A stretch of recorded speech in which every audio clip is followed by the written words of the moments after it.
ఒక అడవిలో ఒక చిన్న పిట్ట ఉండేది.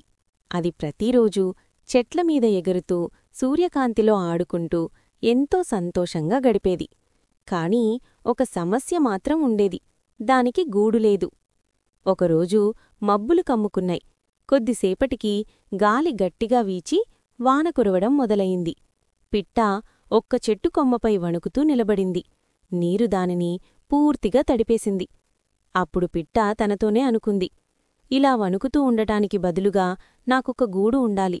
ఇకపై వాన, గాలి, చలికాలం నన్ను బాధపెట్టకూడదు. అప్పుడే అది నిర్ణయం తీసుకుంది.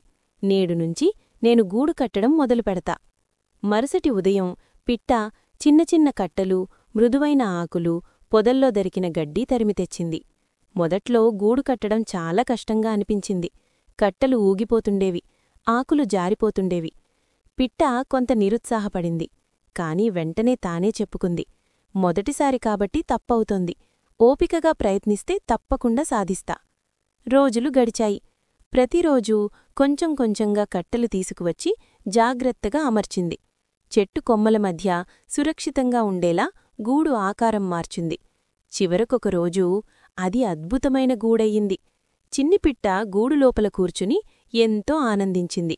వాన వచ్చినా, గాలి వీచినా ఇప్పుడది సురక్షితంగా ఉండగలిగింది.